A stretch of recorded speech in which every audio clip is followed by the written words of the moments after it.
तो प्यारे विद्यार्थियों नमस्कार, स्वागत है आप सबका एक और नए वीडियो में। प्यारे विद्यार्थियों, आज हम यहाँ पर देखने वाले हैं आपकी वार्षिक बोर्ड परीक्षा 2024 हेतु कक्षा 10वीं हिंदी विषय के लिए अति महत्वपूर्ण प्रश्न। तो चलिएगा जल्दी से हम आगे बढ़ते हैं, समझते हैं कि ऐसे कौन कौन से क्वेश्चंस हैं जो कि आपसे बोर्ड परीक्षाओं में पूछे जाएंगे। जी हाँ प्यारे विद्यार्थियों, आप लोगों को मैं बता दूं कि कम से कम आप लोग इन प्रश्नों को अच्छी प्रकार से याद जरूर कर लो, क्योंकि ये देखिएगा वेरी मोस्ट टाइम के क्वेश्चन है जो कि हर बार आपसे बोर्ड परीक्षा में पूछे जाते हैं और इस बार भी आप सभी से बोर्ड परीक्षा में पूछे जाएंगे। तो देखिएगा, इसलिए आप सब लोगों से निवेदन है कि यहाँ से आप लोग इन क्वेश्चन को अच्छी प्रकार से याद जरूर कर लेंगे।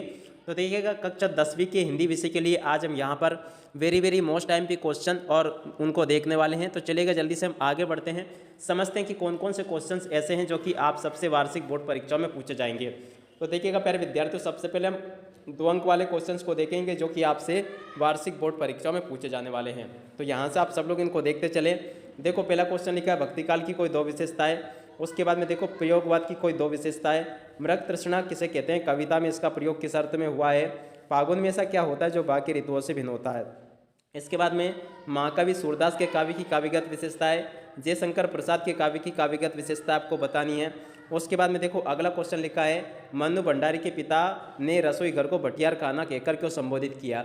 ये सभी के सभी ऐसे क्वेश्चन से प्यारे विद्यार्थियों जो कि आपसे बोर्ड परीक्षाओं में बार बार पूछे जाते हैं और इस बार भी आपसे बोर्ड परीक्षाओं में ये पूछे जाएंगे। तो इसलिए आप सब लोगों से निवेदन है कि यहाँ से आप सब लोग इन क्वेश्चन आंसर को अच्छी प्रकार से कंप्लीट जरूर कर लें। और देखिएगा, अगला क्वेश्चन लिखा है कहानी और उपन्यास में कोई द्वंतर, नाटक और एकांकी में कोई द्वंतर। और इसके बाद में देखो, मन्नू भंडारी के साहित्य की भाषा शैली आपको लिखनी है। संधि विच्छेद करके संधि का नाम लिखना है, जैसे कि मनोरथ, प्रतिदिन। और उसके बाद में देखो, अगला क्वेश्चन ये लिखा है समास विग्रह कर समास का नाम लिखना है, जैसे कि ऋणमुक्त, नीलकंठ। उसके बाद में देखो, बच्चे माता पिता के प्रति अपने प्रेम को कैसे व्यक्त करते हैं। खंडकाव्य की परिभाषा लिखते हुए किन्हीं 2 खंडकाव्य के नाम और उनके रचनाकारों के नाम आपको बताने हैं। तो यहाँ से इस प्रकार से आप सब लोग इनको देखते चलें और पूरा का पूरा इनको याद भी कर लेंगे। उसके बाद में देखो, अगला क्वेश्चन ये लिखा है महाकाव्य के बारे में लिखते हुए किन्हीं 2 महाकाव्य के नाम और उनके रचनाकारों के नाम आपको लिखने हैं। उसके बाद में देखो, अगला क्वेश्चन ये उद्धव के व्यवहार की तुलना किससे की गई है। परशुराम के क्रोध करने पर लक्ष्मण ने जी की कौन सी प्रतिक्रिया हुई और उसके आधार पर दोनों के स्वभाव की विशेषता आपको बतानी है। कैप्टन की मृत्यु पर समाचार देने वाला पान वाला उदास क्यों हो जाता है, ये आपको बताना है। उसके बाद में देखो, अगला क्वेश्चन बाल गोविंद भगत की पुत्रवधु उन्हें अकेला छोड़ना क्यों नहीं चाहती थी। सभी के सभी जो क्वेश्चंस प्यारे विद्यार्थियों यहाँ से मैं आपको जो बता रहा हूँ, ये वेरी मोस्ट टाइम के क्वेश्चन है, बिल्कुल आपके पेपर में परीक्षाओं में आपसे पूछे जाएंगे। तो इसलिए आप सब लोगों से निवेदन है कि एक बार आप लोग इन प्रश्नों को अच्छी प्रकार से कंप्लीट जरूर कर लो। तो देखो, अगला ये लिखा है माता कांचल पाठ के आधार पर लिखिए कि शिशु का नाम भोलानाथ कैसे पड़ा। कहानी और उपन्यास में अंतर आपको बताना है। रस की परिभाषा ये भी आप लोग याद कर लो। वीर रस की परिभाषा आपको याद करनी है। किन्हीं 2 का संधि विच्छेद कर संधि का नाम लिखना सीख लो, जैसे कि हिमालय, जगदीश, मनोरथ। ये बिल्कुल आपके पेपर में परीक्षाओं में आपसे पूछा जाता है। उसके बाद में देखो, अगला लिखा है किन्हीं 2 का समास विग्रह कर समास का नाम लिखना है, जैसे कि राजभवन, चौराहा, रात दिन। इनको आप लोग देख लो अच्छी प्रकार से। उसके बाद में देखो, 26वां क्वेश्चन निम्नलिखित मुहावरों का अर्थ लिखकर वाक्य में प्रयोग आपको करना है, जैसे कि घी के दिए जलाना, आंखों तक का तारा होना। उसके बाद में देखो, निम्न अशुद्ध वाक्यों को शुद्ध करके आपको लिखना है। कैसे, श्री कृष्ण के अनेकों नाम हैं, वे आँख से काना है, ये भी आपको करना है। उसके बाद में देखो, अगला क्वेश्चन अनेक शब्दों के लिए एक शब्द लिखिए। तो देखिएगा, अनेक शब्दों के लिए एक शब्द किसके लिए लिखना है, रास्ता दिखाने वाले के लिए, जो उच्च कुल में पैदा हुआ उसके लिए। उसके बाद में 29वां क्वेश्चन छायावादी काव्य की 2 विशेषताएं, भक्तिकालीन काव्य की 2 विशेषताएं। लक्ष्मण द्वारा वीर योद्धा के संबंध में बताए गए 2 विशेषता आपको लिखनी है। तो यहाँ से आप सब लोग इनको देख लें। और इसके बाद में देखो, अगला क्वेश्चन आचार्य विश्वनाथ के अनुसार काव्य की परिभाषा आपको लिखनी है। भोलानाथ अपने साथियों को देखकर शिक्षक न क्यों भूल जाता है, ये वाला क्वेश्चन आंसर भी आपको याद करना है। संधि समास में अंतर, कहानी उपन्यास में अंतर, जीवनी और आत्मकथा में अंतर आपको याद करना है।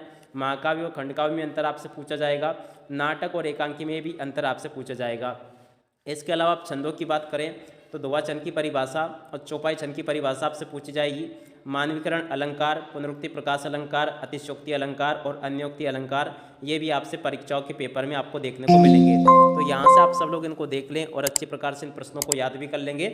अब इसके बाद में देखो, आगे बढ़ते हैं, प्रश्न नंबर 3 अंक वाले क्वेश्चन को देखते हैं।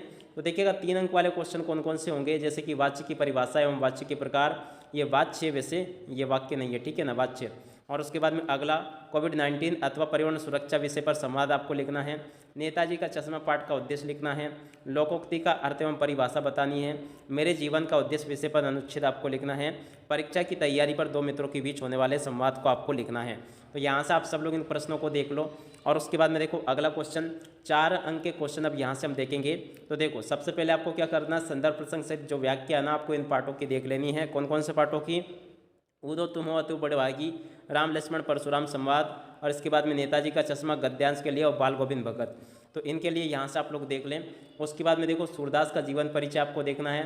तुलसीदास जी का जीवन परिचय, स्वयं प्रकाश का जीवन परिचय, मनु भंडारी का जीवन परिचय भी आपको याद करना है। उसके बाद में देखो यहाँ से आप लोग इनको देख लोगे। अपने प्राचार्य को स्थानांतरण प्रमाण पत्र प्राप्त करने तो आवेदन पत्र आपको लिखना है। ध्वनि विस्तारक यंत्रों पर रोक लगाने तो आवेदन पत्र, अवकाश प्राप्त करने तो प्राचार्य को पत्र, और निबंध आपको याद करने हैं विज्ञान का चमत्कार और पर्यावरण प्रदूषण। तो यहाँ से आप सब लोग इनको देख लें और अच्छे प्रकार से इनको समझ लें। ये इतनी सारी चीज़ें आपसे पेपर में परीक्षाओं में पूछी जाएगी। और देखिएगा अगर आपको इस PDF को डाउनलोड करना है तो हमारी वेबसाइट पर जाकर आप लोग इस PDF को भी आसानी से डाउनलोड कर सकते हो। अब इसी के साथ में प्यारे विद्यार्थी इस वीडियो को यहीं पर समाप्त करते हैं। नमस्कार, जय हिंद, जय भारत।